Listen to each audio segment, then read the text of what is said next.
अस्सलाम वालेकुम दोस्तों, अपनी नेक्स्ट वीडियो के साथ आपको वेलकम करता हूँ अपने इस चैनल में और अपनी इस वीडियो में। दोस्तों, बहुत सारे दोस्त ऐसे हैं जो यूनियन यूरोपा जो कार्ड है उसके बारे में पूछते हैं और बहुत सारे दोस्तों को इसके बारे में सही तरह से मालूमात नहीं है कि इसके फ़ायदे और नुकसान क्या हैं। सारे दोस्त ये समझते हैं कि इसके फ़ायदे हैं, नुकसान कोई नहीं है, लेकिन दोस्तों इसके नुकसानात भी हैं। उनको भी मद्देनज़र रखते हुए आप इस पे इक़दामात उठाएँ इसको लेने के बाद, वरना इसको ना लें। मैं बताता चलूँ आपको, कुछ दोस्तों ने जब ये कानून शुरू हुआ तो कुछ दोस्तों ने जल्दबाजी में ये लिया और जर्मनी चले गए, बाकी कंट्रीज़ में जाके काम किया। ज़्यादा अक्सर ये जर्मनी में है क्योंकि जर्मनी में ये ईज़ी चेंज हो जाता है। तो बाद में उनके साथ कुछ मसले मसाइल आए जो मैं आप लोगों के साथ डिस्कस करूंगा। इसका सबसे पहले तो आपको मैं फ़ायदा बताता हूँ। इसका फ़ायदा तो आपको पता है कि ये लेने के बाद आप पूरे यूरोप में जहाँ मर्जी इसको कन्वर्ट करवा के उस पर काम कर सकते हैं, सवाए नॉर्वे और स्विट्ज़रलैंड के। उस पर आप उसी तरह रह सकते हैं जिस तरह के वहाँ के लोकल लोग काम करते हैं और रहते हैं, कोई डिफरेंस नहीं है। ठीक है। इस कार्ड का एक और फ़ायदा ये भी है कि इस कार्ड के साथ साथ आपको उस मुल्क में जिसमें आप जा रहे हैं उस मुल्क का भी कार्ड दे दिया जाता है। ये भी आपके पास रहता है, वो भी आपके पास रहता है। ठीक है। कोई डिफरेंस नहीं है दोनों में कि आप ये आपका वहाँ पे कन्वर्ट होगा, ऐसा कोई चक्कर नहीं है। यहाँ वाला भी आपके पास रहता है और वहाँ वाली भी आपको दे दी जाती है। जर्मनी में 1 साल के लिए पहले दिया जाता है, फिर डिपेंड करता है आपके ओनर पे जिसके साथ आप काम कर रहे हैं, क्योंकि कॉन्ट्रैक्ट चाहिए वहाँ पे 1 साल का। अगर आपने ज़बान सीख ली तो 2 साल का मिलेगा, फिर 2 साल का मिलेगा। इस तरह वो फिर आगे आपको कर देते हैं। वहाँ पे 7 साल बाद नेशनलिटी अप्लाई कर सकते हैं, लेकिन ज़बान की रिस्ट्रिक्शंस बहुत ज़्यादा हैं। वो ज़बान का कोर्स पास करना बहुत मुश्किल है। जो वहाँ पे बच्चे पैदा होते हैं, पढ़ते हैं, वही कर सकते हैं। जैसे हम बड़े हो चुके हैं, वहाँ पे जाएंगे, हमारे बस का वो काम ही नहीं है। जितनी मर्ज़ी आप कोशिश कर लें, वो आपको पास होने ही नहीं देते।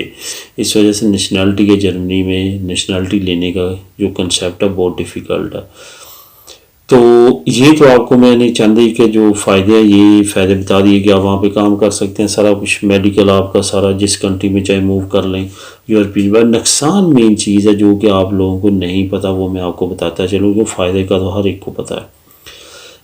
दोस्तों, जो ये लेने के बाद आप जिस मुल्क में भी जाके एक दिन भी आपने इस पे काम कर लिया, आप वापस स्पेन में आके नेशनलिटी अप्लाई नहीं कर सकेंगे। दोबारा से ज़ीरो से आपने 10 साल पूरे करने हैं। क्या कानून है कि लीगल तौर पे 10 साल आपने यहाँ पे रहना है कंटिन्यूसली। जब आप एक दिन भी बाई डॉक्यूमेंट किसी और कंट्री में जाके काम करते हैं तो वो आपकी जो कानून है उससे बाहर निकल जाते हैं, वापस आएंगे, फिर नए सिरे से 10 साल पूरे करेंगे। इस वजह से सोच समझ के ये करें। बहुत सारे दोस्तों के साथ ऐसा हो चुका है। ऐसा ना हो कि आप शौक में जाके वहाँ पे किसी आलता करवा लें, कॉन्ट्रैक्ट करवा लें, बाद में ना खुदा ही मिला ना वसाले सनम, ना इधर के रहे ना उधर के रहे, फिर वहाँ पे दिल ना लगे या काम ना अच्छा लगे, छोड़ के फिर वापस आए तो यहाँ पे भी आप दोबारा से ज़ीरो से स्टार्ट करें। सबसे बेस्ट वे है नेशनलिटी लेके निकलना। बहुत सारे दोस्त जो निकले हैं वो यही मशवरा देते हैं कि नेशनलिटी लेके निकलना, हमने तो गलती की है, तुम लोग गलती ना करना। बाकी जो दोस्त दूसरी कंट्रीज़ में कन्वर्ट करवाना चाहते हैं वो करवा सकते हैं, ये कार्ड भी उनके पास रहता है, वो कार्ड भी उनके पास रहता है। मैं यहाँ पे एक मैसेज आपको सुनवाता चलूँ जो कि मैंने सोचा कि आप लोगों को जो ये दोस्त पूछ रहे हैं, मैसेज में उन्होंने काफ़ी अच्छी बात की है। वैसे मेरा यहीं पे अपने इसी चैनल पे वीडियो के नीचे कमेंट आया था उनका, उन्होंने फिर ईमेल मुझे की, मुझसे नंबर लिया तो उन्होंने मुझे मैसेज किया था, तो ये क्वेश्चन पूछा उन्होंने। तो मेरा ख्याल है इस वीडियो में वो भी कवर हो जाएगा। पूछने ज़रा सुने आप भी। उसमें ये सवाल पूछना था कि जिस तरह इधर परमानेंट अगर रेजिडेंस है, हम यूरोप के किसी और कंट्री में जाते हैं, मिसाल के तौर पर पुर्तगाल में हम जाते हैं, तो मेरी इन्फॉर्मेशन के मुताबिक वहाँ पे पासपोर्ट 5 साल बाद मिल जाता है। अगर हमारे पास यहाँ पे परमानेंट रेजिडेंस कार्ड है, हम पुर्तगाल में जाके कॉन्ट्रैक्ट लेते हैं काम का और उधर की मिनिस्ट्री में जमा करवाते हैं कि हमें यहाँ पे काम मिला, हमें कार्ड दें, तो एक तो ये बताइएगा कि स्पेन का कार्ड भी हमारे पास रहेगा और वो भी दे देंगे, एक तो ये। और दूसरा ये कि अगर स्पेन 10 साल बाद देता है और वो 5 साल बाद देता है पासपोर्ट, जो मेरी इन्फॉर्मेशन है, पता नहीं मैं सही हूँ या नहीं, पुर्तगाल की बात कर रहा हूँ, तो अगर वो 5 साल बाद दे दे हमें, और इधर हमारा भी टाइम पड़ा हुआ हो और उधर हमें 5 साल कार्ड के मुकम्मल हो जाए और हम उधर का पासपोर्ट क्या ले सकते हैं फिर, और इधर फिर दोबारा स्पेन में आके हम अपना अगर रिन्यू करवाना चाहें कार्ड तो ये भी करवा सकते हैं। आया क्या दोनों कार्ड रहेंगे, या अगर हमने वहाँ पे जाके कार्ड ले लिया तो वो ख़त्म हो जाएगा और सिर्फ पुर्तगाल का रह जाएगा और स्पेन का ख़त्म हो जाएगा। और दूसरा फिर अगर हमने इधर 2-3 साल काम किया फिर तो हमारी जो सी वो चला है आलता वगैरह, और फिर हम उधर जाके चलाते हैं, तो फिर इसका ये ट्रांसफ़र हो जाता है या क्या सिस्टम है, इस हवाले से थोड़ी सी इन्फॉर्मेशन दीजिएगा। अगर वीडियो बना दें तो तब भी ठीक है, कुछ वैसे बता दें वो भी बेहतर है। उसमें ये जी दोस्तों, इन्होंने भी पूछा, ये जो बातें जो मैंने की हैं, एक दो बातें तो इनकी कवर हो गई है, बाकी जो इन्होंने कहा कि नेशनैलिटी 5 साल के बाद उधर मिल जाएगी, तो फिर इधर दोस्तों जब आपकी उधर आपकी नेशनैलिटी मिल जाएगी पुर्तगाल की या किसी भी मुल्क की, तो फिर आप ब्रसेल्स में आपका रिकॉर्ड चला जाएगा, फिर आप जहाँ भी जाएंगे वो सामने आ जाएगी। सिर्फ आपका नहीं सामने आता तो परमानेंट रेजिडेंसी नहीं आती।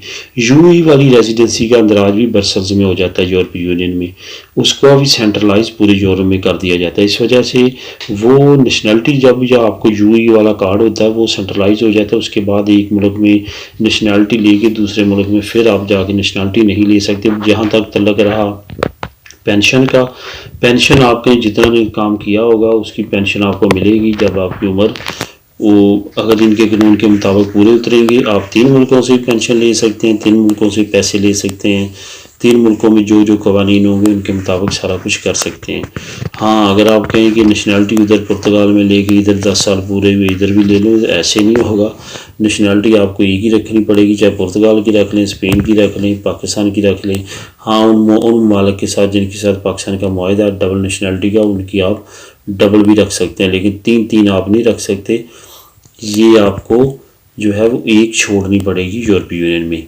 तो अगर आप पुर्तगाल में 5 साल के बाद, ये कंफर्म बिल्कुल सही कहा आपने, 5 साल के बाद लीगल होने